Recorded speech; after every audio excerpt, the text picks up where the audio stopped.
அதுக்குள்ள நம்ம ரூட்டு வானம் தொட்டு சேர்த்து கூட்டு கேரமாத்து ஸ்பீட ஏத்து ட்ரிப் பாய்ஸ் வந்த தும்முது. ட்ரிப் பாய்ஸ் நண்பர்களுக்கு வணக்கம். இந்த வீடியோவில் நாம் என்ன பார்க்க போகிறோம்னா, சித்தர்களின் பல அதிசயங்களும் மர்மங்களையும் கொண்ட சதுரகிரி மலை பயணத்தை பற்றி தான் பார்க்க போகிறோம். இந்த மலை எங்கே இருக்குன்னா, விருதுநகர் மாவட்டத்தில் இருக்கிற ஸ்ரீவில்லிபுத்தூரில் தான் இருக்குது. நாங்கள் சதுரகிரிக்கு ட்ரெயினில் தான் போனோம். வாங்க ஃபுல் வீடியோ பார்ப்போம்.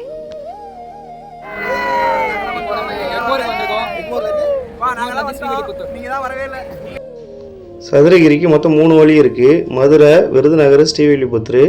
நாங்கள் என்ன பிளான் பண்ணியிருந்தோம்னா, புதிய எக்ஸ்பிரஸில் தான் கிளம்புற மாதிரி பிளான் பண்ணியிருந்தோம். டெய்லி ட்ரெயின் எக்மோர் ஸ்டேஷன்லேருந்து 7:30 மணிக்கு கிளம்புது. அது ஸ்ட்ரெயிட்டாக ஸ்ரீவில்லிபுத்தூரில் போய் இறங்குற மாதிரி பிளான் போட்டுருந்தோம். நாங்கள் ட்ரெயினில் ஏறின உடனே ஃபஸ்ட்டு சாப்பிட ஆரம்பிச்சிட்டோம்பா. நாங்கள் வீட்டில் இருந்தே சாப்பாடை எடுத்துகிட்டு வந்துட்டோம். எல்லோரும் ஒரே கம்பார்ட்டில் உட்காந்து ஜாலியாக சிரிச்சு பேசி சாப்பிட்டோம். வண்டி கரெக்டாக 7:30 மணிக்கு எக்மோர் ஸ்டேஷன்லேருந்து கிளம்பிருச்சு. நாங்கள் ஒரு விடிய காலையில் 4:30 மணிக்கெலாம் ஸ்ரீவில்லிபுத்தூர் வந்து இறங்கிட்டோம். அந்த ஸ்டேஷனே கோபுரம்லாம் போட்டு நல்லா பார்க்கறதுக்கு அழகாக டிவைன் வைப்பாக சூப்பராக இருந்தது.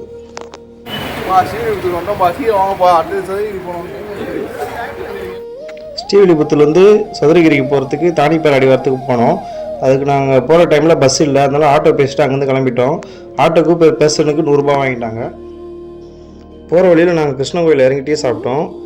இங்கேருந்து நிறைய பஸ்ஸு தானிப்பாறையில் இருக்குதுன்னு ஆட்டோக்கார் தான் சொன்னார். மதுரையிலேருந்து வரவங்க கிருஷ்ண கோயில்னு சொல்லிட்டு இறங்கிட்டிங்கன்னா இங்கேருந்து நிறைய பஸ்ஸு தானிப்பாறை அடிவாரத்துக்கு இருக்குது. கரெக்டாக 6 மணிலேருந்து மலையேற அனுமதி தராங்க. 6 மணிக்கெலாம் அங்கே ரீச் ஆகிட்டிங்கன்னா கரெக்டாக இருக்கும். நம்ம ஆட்டோக்காரன்னா கரெக்டாக 6 மணிக்கு நம்மளை அங்கே இறக்கி விட்டார். அங்கேயே பேக் வைக்கலாம் இடம் இருக்குது. அங்கேயே ஃப்ரெஷ்அப் பண்ணிட்டு 6:30 மணிக்கு நாங்கள் மலையேற ஆரம்பிச்சிட்டோம். ஸ்டார்டிங்லேயே பிள்ளையாரப்பா இருந்தார்.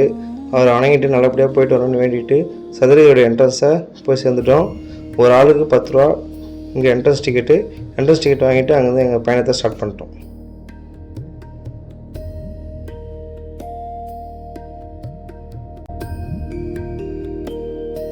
நாங்கள் மொத்தமாக ஒரு 18 பேர் வந்திருந்தோம். 18 பேருக்கும் இதான் முதல் தடவை. நாங்கள் எப்படி போய் ஏற போகிறோன்னு ஒரு சின்னதாக ஒரு தயக்கம் இருந்தது. ஆனால் சுந்தர மகாலிங்கம் நம்ம கூட இருக்காருன்ற தைரியத்தோடு நாங்கள் மலை ஏற ஆரம்பிச்சிட்டோம். கொஞ்சம் தூரம் போன உடனே அங்கே ஒரு கோயில் இருந்தது. அங்கேயும் ஒரு விநாயகர் சிலை இருந்தது. பக்கத்துலேயே ஒரு காளி கோயில் இருந்தது. அவங்க தான் அந்த வனத்தை காக்கிற காளி தேவின்னு சொன்னாங்க. அவங்ககிட்ட ஆசீர்வாதம் வாங்கிட்டு அங்கேருந்து மேற்கொண்டு பயணத்தை ஆரம்பிச்சிட்டோம். போய் கொஞ்சம் தூரம் போன உடனே ஒரு மலை பக்கத்தில் ஒரு சிற்றருவி ஓடிட்டு இருந்தது. நம்ம பசங்களாம் அங்கேயே இறங்கி ஃபோட்டோ ஷூட் பண்ண ஆரம்பிச்சிட்டாங்க. சுற்றி முற்றி பார்க்குறதுக்கு அவ்வளோ அழகாக இருந்தது. இந்த மாதிரி இடத்துலாம் நம்மளாம் பார்க்குறதுக்கு ரொம்ப கொடுத்து வச்சுருக்கணும்.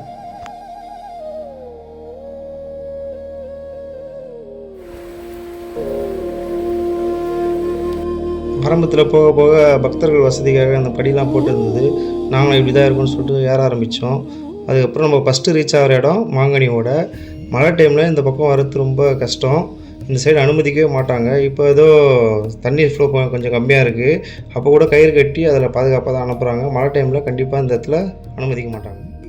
மழை டைமில் உள்ள அனுமதி இல்லைன்னு சொல்லிட்டு இருந்தாங்க. வெளியூர்லேருந்து வரவங்க மழை டைமில் உள்ள அனுமதி இருக்கான்னு விசாரிச்சுட்டு வாங்க.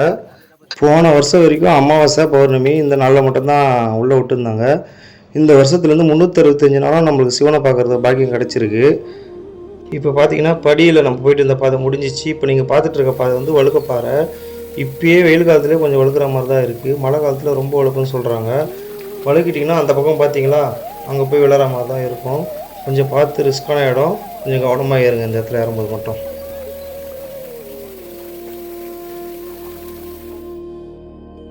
மலை ஏறத்துக்கு மொத்தம் 3 பாதை இருக்குது. மதுரை வாழைத்தோப்பு பாதை, தேனி வருஷ நாட்டு பாதை, தானிப்பாறை. நம்ம இப்போ போயிட்டு இருக்கிறது பார்த்தீங்கன்னா தானிப்பாறை. இதில் மட்டும்தான் வருஷத்துக்கு 365 நாளும் நம்மளுக்கு பெர்மிஷன் இருக்குது. மற்ற 2 பாதை காட்டு வழி பாதை, கொஞ்சம் ரிஸ்க் அதிகம்.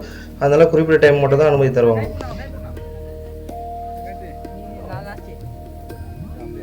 எங்கள் கூட வந்தவர் இந்த நீர்வீழ்ச்சி மாதிரி ஒரு இடத்த காய்ச்சி இங்கே குளிக்கலாம்னு சொன்னார். அந்த டைமில் பார்த்திங்கன்னா நல்லா வெளியில் நல்லா வெயில் வச்சுருந்தது. ஆனால் அந்த தண்ணி வந்து அவ்வளோ சில்லுன்னு இருந்தது. இந்த தண்ணி சாதாரண தண்ணி இல்லை, பல இயற்கை வளங்கள் நிறைந்த அந்த மூலிகை இதில் உருவான தண்ணி. இதில் கொஞ்ச நேரம் குளித்து நாங்கள் ரிலாக்ஸ் பண்ணிட்டு அதுக்கப்புறம் மறுபடியும் கிளம்ப ஆரம்பிச்சிட்டோம். அடுத்து நம்ம வந்து சேர்ந்த இடம் பார்த்திங்கன்னா அத்தி ஊத்து. இதுக்கப்புறம் பாதை கொஞ்சம் கரடு முரடாக தான் இருக்கும். இந்த மாதிரி பெரிய பெரிய பாறை இதெல்லாம் கடந்து போகிற மாதிரி தான் இருக்கும்.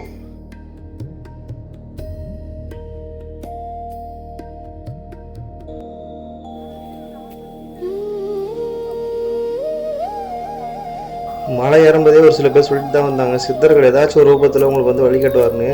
அந்த உண்மையாக நாங்கள் அந்த அதிசயத்தை அங்கே உணர்ந்தோம். ஒரு சித்தர் எங்களுக்கு ஏதோ ஒரு ரூபத்தில் வந்து அங்கே வழிகாட்டி எங்கள் கூடவே வந்தார். இதுக்கப்புறம் பார்த்திங்கன்னா பாதை கொஞ்சம் கஷ்டமாக தான் இருந்தது. இதுக்கடுத்து நம்ம மலை ஏற வரைக்கும் கொஞ்சம் கடினமாக தான் இருக்கும். அப்படியே பொறுமையாக நாங்கள் ஏற ஆரம்பிச்சிருந்தோம். நாங்கள் நடந்து போகும்போது ஒரு சின்ன கடை ஒன்று பார்த்தோம். சதுரகிரியில் அங்கங்கே சின்ன சின்ன கடை இந்த மாதிரி இருக்குது. அங்கே பார்த்திங்கன்னா நெல்லிக்காய், குளுக்கோஸ் வாட்ரு, அப்புறம் வாட்டர் பாட்டில் இதெல்லாம் விற்கிது. நாங்கள் அங்கே கொஞ்ச நேரம் உட்காந்து சாப்பிட்டு ரிலாக்ஸ் பண்ணிட்டு திரும்பவும் மலையேற ஸ்டார்ட் பண்ணிட்டோம். சதுரகிரியை பொறுத்த வரைக்கும் தண்ணி பஞ்சம் எங்கேயுமே கிடையாது. போகிற வழியெல்லாம் சிற்றோட ஓடின்னு தான் இருக்குது. அது மூலிகை தண்ணி தான். உங்களுக்கு எப்போ வேணாலும் அந்த வாட்டர் பாட்டிலை நீங்கள் பிடிச்சி குடிச்சிக்கலாம். எங்கே பார்த்தாலும் தண்ணி வசதி ஏற்படுத்தி கொடுத்துருக்காங்க. தண்ணியை பொறுத்த வரைக்கும் சதுரகிரியில் வந்து தட்டுப்பாடு இல்லாமல் கிடைக்குது. சதுரகிரி பார்த்திங்கன்னா நினைக்கிற மாதிரி சாதாரண இடம் கிடையாது. அவ்வளோ சீக்கிரம்லாம் இங்கே வர முடியாது. அவர் நினச்சா மட்டும் தான் நம்மளால் இங்கே வர முடியும். இந்த இடம் பார்த்திங்கன்னா பல மர்மங்கள் நிறைஞ்சிருக்குது. பல சித்தர்கள் இன்னமும் அருவமாகவும் உருவமாகவும் இந்த இடத்துல நடமாடிட்டுருக்கான்னு சொல்கிறாங்க. எங்கள் கண்ணுக்கே சில பேர் தட்டுப்பட்டாங்க. நீங்களும் வந்தீங்கன்னா அதை உங்களால் மட்டும் உள்ளபூர்வமாக தான் உணர முடியும். சாதாரணமான விஷயமே இல்லை இங்கே வரது. நம்ம இங்கே சுவாசிக்கிற காற்றுல கூட பல மூலிகை சத்து நிறைஞ்சதாக தான் இருக்குது. இங்கே நீங்கள் வந்து ஒரு வாட்டி உள்ளே வந்துட்டு போனாவே அந்த காற்றுல பல மூலிகளோட வாசனைனாலே உங்கள் உடம்புல இருக்கிற பல நோய் தீரும். அடுத்து கொஞ்சம் தூரம் போனோன்னா லெஃப்ட்டில் ஒரு வழி போவோம். அந்த வழி உள்ள போனீங்கன்னாவே உங்களையும் நீங்கள் மறந்துடுவீங்க. வேறு ஒரு டைமென்ஷனுக்கு உங்களை கூப்பிட்டு போவோம். அவ்வளோ அமைதியாக அந்த சின்ன சின்ன தண்ணி ஓடுற சவுண்டு.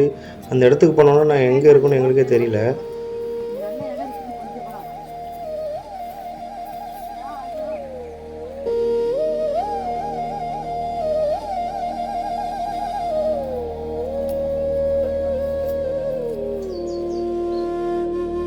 இது எந்த இடம்னு பார்த்தீங்கன்னா கோரக்கர் கோவில்னு சொல்கிறாங்க. இதையும் நம்ம ஒரு சின்ன ஓடையை தாண்டி தான் போனோம்.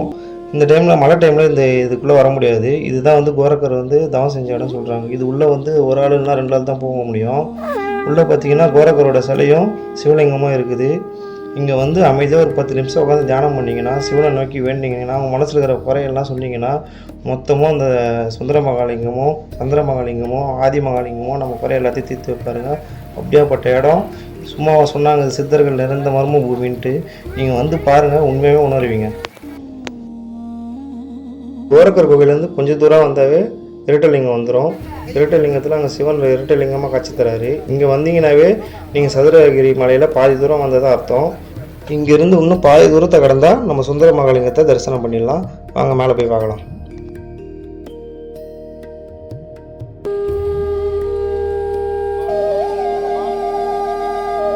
இப்போ நீங்கள் பார்க்குறது என்னென்னா தேனி வழியாக வர வருஷ நாட்டு பாதை. நான் ஆரம்பத்தில் சொல்லியிருந்தால 3 வழியில் அதில் ஒரு வழி தான் இது. இது பார்த்திங்கன்னா ரொம்ப கரடு முரடான கொஞ்சம் ஆபத்தான பாதை. அதனால் வருஷத்துக்கு ஒரு தடவை மட்டும்தான் அந்த வருஷ நாட்டு பாதையில் வழியாக அனுமதிப்பாங்க. இதுக்கப்புறம் பார்த்திங்கன்னா பாதை போக போக ரொம்ப கடினமாகிடுச்சு. நாங்களும் அங்கங்கே உட்காந்து கொஞ்சம் ரெஸ்ட் எடுத்து தான் கிளம்ப ஆரம்பித்தோம். ரொம்ப கொஞ்சம் கடினமாக தான் இருக்கும் அதுக்கப்புறம் பாதை. நம்ம எத்தனை மணிக்கு ஏறணும்? 7 மணிக்கு ஏறணும். இப்போ டைம்னு 11 ஆக போகுது. இன்னும் ½ அன் ஹவரில் ஒரு 10 பார்த்து முடியும். இப்போ நீங்கள் பார்க்குறது என்னென்னா மரத்தில் சுயம்போ உருவான வாராகியம்ம உருவம். இதை நீங்கள் நிறைய வீடியோவில் பார்த்துருப்பீங்க. எங்களுக்கு அங்கே நேரில் பார்க்குற பாக்கியம் கிடச்சிது. இது வந்து என் கண்ணுக்கு வாராகியம்மனாக தான் தெரிஞ்சாங்க. அடுத்த கொஞ்சம் தூரத்துலேயே பார்த்தீங்கன்னா நீங்கள் வனத்துர்க்கையை பார்ப்பீங்க. வனத்துர்க்கை வந்து இந்த வனத்துக்கே காவல் மாதிரி. நம்ம மேலே பத்திரமா போயிட்டு பத்திரமா வரத்துக்கு இந்த அம்மா தான் நம்மளுக்கு துணையாக இருப்பாங்க. அடுத்த கொஞ்சம் தூரத்துலேயே பார்த்தீங்கன்னா நாங்கள் பிலாவடி கருப்புசாமி கோயிலுக்கு வந்து அடைஞ்சிட்டோம். இங்கே ஃபோட்டோ வீடியோ எதுவுமே எடுக்க அனுமதி இல்லை. ஐயனை வழங்கிட்டு அங்கேருந்து மறுபடியும் நாங்கள் பயணத்தை தொடங்கிட்டோம். போகிற வழியெல்லாம் பார்த்தீங்கன்னா கடைங்க இருக்குது. நாங்கள் வந்த டைம் பார்த்தீங்கன்னா அந்த கடை எதுவும் திறக்கலை. 4 மணி நேரம் பயணத்துக்கு அப்புறம் ஃபைனலாக நம்ம சுந்தர மகாலிங்க சுவாமி ஆலயத்துக்கு வந்துட்டோம். இவ்வளோ நேரம் பட்ட கஷ்டத்துக்கு மேலே வந்ததுக்கப்புறம் நம்ம ஐயனை பார்த்த தரிசனம் கண்கொள்ளா காட்சியாக இருந்தது. இந்த லிங்கம் வந்து சுயம்போ உருவான லிங்கமாக சொல்கிறாங்க. நீங்கள் வந்தீங்கன்னா உங்கள் மன கஷ்டம் பண கஷ்டம் எல்லா கஷ்டமே உங்களை விட்டு போயிடுங்க. வந்து தரிசனம் பண்ணுங்கள். சாமி தரிசனம் பண்ணி கீழே இறங்கி வந்தீங்கன்னா ஆப்போசிட்டில் சந்திர மகாலிங்க சாமி கோயிலுக்கு போகிற வழி இருக்கும். அங்கே தான் அன்னதானம் கூட இருக்குது. வயிறார 3 வேளையும் சாப்பாடு போடுறாங்க. நாங்கள் போன டைம் பார்த்தீங்கன்னா சாம்பார் சாதம் போட்டுருந்தாங்க. நீங்கள் வந்து ஒரு சாப்பாடு கூட வீணடிக்காமல் சாப்பிட்டு போங்க. சாப்பாடை மட்டும் வேஸ்ட்டு பண்ணாதீங்க. இங்கே சாப்பாடுக்கு தேவையான பொருள் ஒவ்வொரு பொருளும் எடுத்துன்னு வரது ரொம்ப கஷ்டம். கடைசியாக நம்ம எங்கே வந்திருக்கோம் பார்த்தீங்கன்னா சந்தன மகாலிங்க கோயில். இங்கே பார்த்தீங்கன்னா ஒரு 200 படி மேலே ஏறி போகிற மாதிரி வரும்.